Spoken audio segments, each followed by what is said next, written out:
सलाम आप सभी दोस्तों को। उम्मीद है कि आप सब ठीक ठाक होंगे। तो आज हम बात करने वाले हैं काइंड्स ऑफ सेंटेंस के 5 प्रकार। आई मीन ऑप्टेटिव सेंटेंस, इच्छा बोधक वाक्य। तो हमने काइंड्स ऑफ सेंटेंस के 4 प्रकार पढ़ चुके। Assertive sentence, interrogative sentence, imperative sentence और एक्सक्लामेटिव सेंटेंस। आज 5वें का नंबर है ऑप्टेटिव सेंटेंस, इच्छा बोधक वाक्य। तो आइए सरलता से इसकी डिफिनेशन पे हम नजर डाल लें।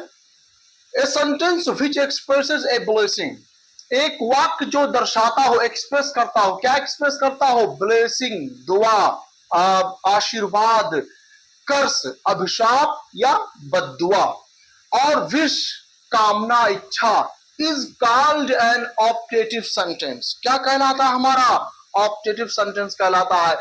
जिस वाक्य से कोई आशीर्वाद, अभिशाप या कामना, इच्छा व्यक्त होती है उसको हम क्या कहते हैं? ऑप्टेटिव सेंटेंस कहते हैं। तो आइए एग्जांपल के रूप में हमने कुछ सेंटेंस यहां पे लिए हैं।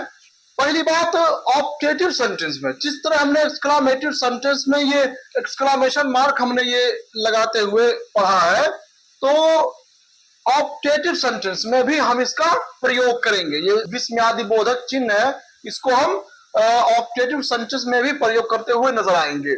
जैसे हमने यहां पे एक सेंटेंस लिया, मे यू लिव लॉन्ग। अब देखिए इस सेंटेंस की शुरुआत मे से हो रही है, तो ऑप्टेटिव सेंटेंस जहां कोई इच्छा व्यक्त की जाए, कामना व्यक्त की जाए, वहां पर हम मे से उस सेंटेंस की शुरुआत करते हैं अंग्रेजी में। आई मीन वो हमारा ऑप्टेटिव सेंटेंस हो जाता है। यहाँ पे डिफिनेशन से ही बोध हो जा रहा है कि हमारी कामनाओं वाली सेंटेंस, हमारे कामना भरे वाक्य जो होते हैं वो ऑप्टेटिव सेंटेंस के अंतर्गत आते हैं। तो ऑप्टेटिव सेंटेंस की शुरुआत हम मे से करेंगे। किससे करेंगे? मे से करेंगे। MAY, मे से करेंगे। May you live long, may you live long. हम इस सेंटेंस में क्या कहते हुए नजर आ रहे हैं? खुदा करे आप दीर्घायु हो। दीर्घायु मीन्स लंबी उम्र वाले हो। क्या हो? लंबी उम्र वाले हो। मे यू लिव लॉन्ग, खुदा करे आप लंबी उम्र वाले हो। तब इस सेंटेंस में हम क्या करते हुए नजर आ रहे हैं? आशीर्वाद देते हुए नजर आ रहे हैं, दुआएं करते हुए नजर आ रहे हैं कि आपकी उम्र, खुदा करे आपकी उम्र लंबी हो, आप लंबी उम्र वाले हो। दूसरा सेंटेंस हमने लिया, may you go to hell. वाह, खुदा रहम करे। May you go to hell, खुदा करे तुम नरक या जहन्नम में जाओ। नरक ये जो है ये हिंदी शब्द है और जहन्नम ये उर्दू वगैरह है। तो may you go to hell, खुदा करे तुम जहन्नम में जाओ। तो इस सेंटेंस में हम बद्दुआ करते हुए नजर आ रहे हैं, यानी अभिशाप, कर्स, बद्दुआ करते हुए नजर आ रहे हैं। May you go to hell, खुदा करे तुम जहन्नम में जाओ। अब तीसरा सेंटेंस हमारा है, may God save you. May God save you, खुदा आपकी हिफाजत करे। खुदा आपकी हिफाजत करे। अब यहां हम क्या करते हुए नजर आ रहे हैं? दुआ कर रहे हैं, प्रार्थना कर रहे हैं कि या खुदा इनकी हिफाजत करना, खुदा करे आप, तो खुदा आपकी हिफाजत करे। तो चौथा सेंटेंस हमारा है, मे ही गेट सक्सेस। मे ही गेट सक्सेस, खुदा करे वह सफल हो जाए। खुदा करे वह सफल हो जाए। यहां हम अपनी दुआ भरी इच्छा व्यक्त कर रहे हैं कि खुदा करे वह जल्दी सफल हो जाए, जल्दी कामयाब हो जाए, खुदा उसको जल्द से जल्द कामयाबी से नवाजे।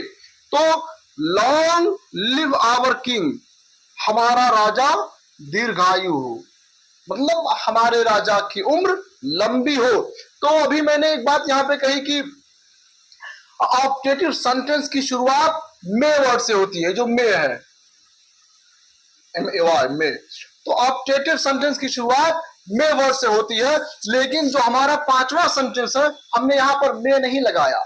तो ध्यान रहे, हमारे कहने से जो हमारा सेंटेंस है, इससे जो सेंस क्रिएट हो रहा है, जो मतलब निकल रहा है, लॉन्ग लिव आवर किंग, हमको इस ऑप्टेटिव सेंटेंस में, इच्छा पूर्वक सेंटेंस में, वाक्यों में हमको इस तरह के भी सेंटेंस मिलते हुए नजर आएंगे जहां पर मे शब्द नहीं लगा रहेगा, लेकिन उसमें उसमें कामना ही दर्शाई जाएगी। जैसे लॉन्ग लिव आवर किंग, इस सेंटेंस की शुद्धता क्या है? मे आवर